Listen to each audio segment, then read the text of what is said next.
Hello, my name is Eddus, and here is another of my occasional series where I talk to you about what I have been reading. And for the past week, maybe week and a half, I've been reading Angela Carter. And I thought, given that Angela Carter is such an amazing, vivacious, unending, brilliant, fantastic, genius of a writer, I thought I would do like a little intro to Angela's work and talk about why I love her work and why it's so influential on me. So, yeah. So these are all my Angela Carter books. If you're going to start reading Angela Carter for the first time, I would start with The Bloody Chamber, because it's a series of short stories that are based on fairy tales or fairy stories or, legends. But they're also legends and myths that she has made up and fabricated herself. And they deal with the kind of the darker, bloody, violent, sexual, hidden kind of world of, medieval life at the turn of the 20th century, things like that. I think literature in the post-war period, I'm getting quite deep here, had become quite sanitized and had become quite, especially in the established literature, it was all very male as well. It was very sanitized, it was very male.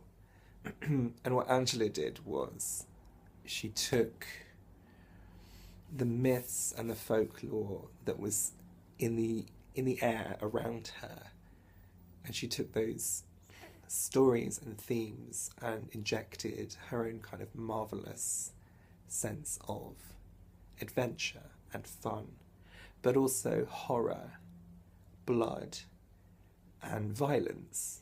And she really deals with themes of violence against women, which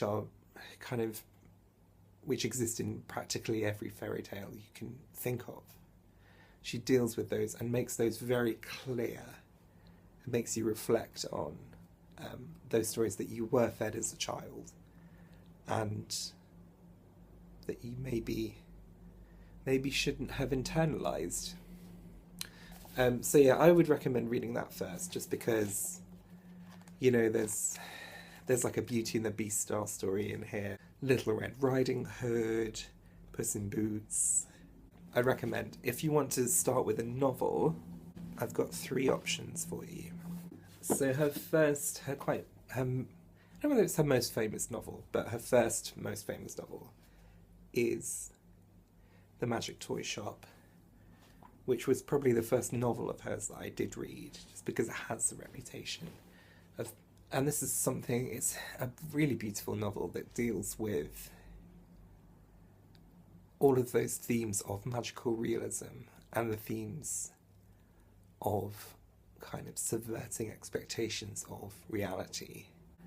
There's a lot of stuff about puppetry and whether the puppets are real, and the life that we kind of give to puppets and see in them when they move as if they are real.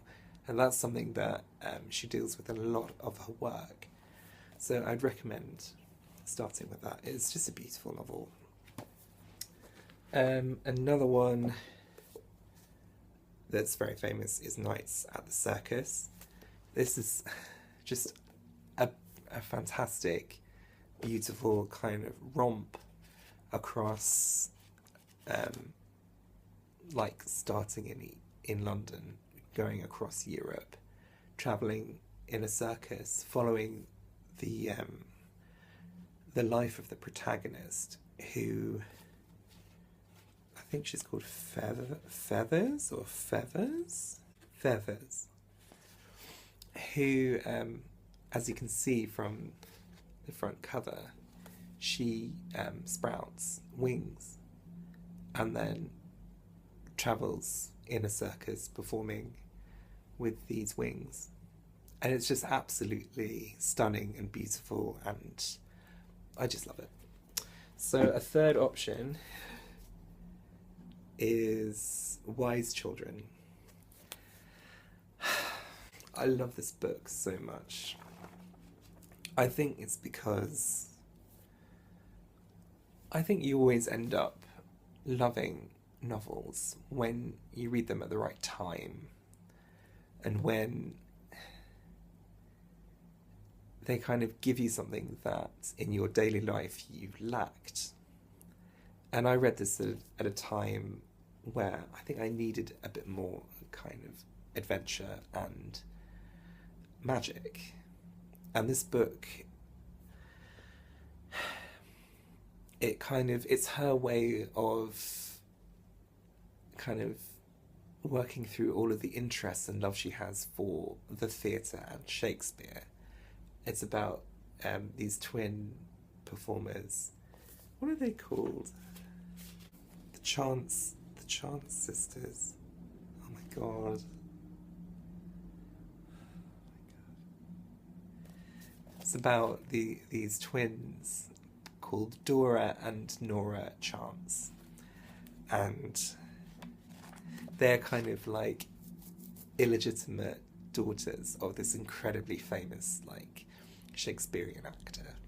And the whole narrative is about their story of growing up as children of illegitimate children of this actor, and their desire to be famous and to be on the stage, and also to kind of have some acknowledgement of from their actual father. It's like it's another kind of romp in terms of like, you just go through there's just so many different worlds that you go through when you read the book. It does have, I think it was her last novel as well. And it's just absolutely stunning. And I really love it. So I'd recommend, definitely recommend Wise Children. I'm getting a bit emotional thinking about Wise Children now.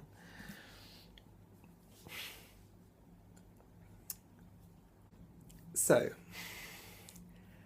thank you very much for watching my intro to the world of Angela Carter. I really hope that you are interested in her work and that you give her work a go, because she's just one of my favourite writers of all time, and I feel like I've gained so much from reading her work that has influenced my writing, and I hope continues to influence my writing. So, thank you very much for watching. I hope you're all well and that you have a good week.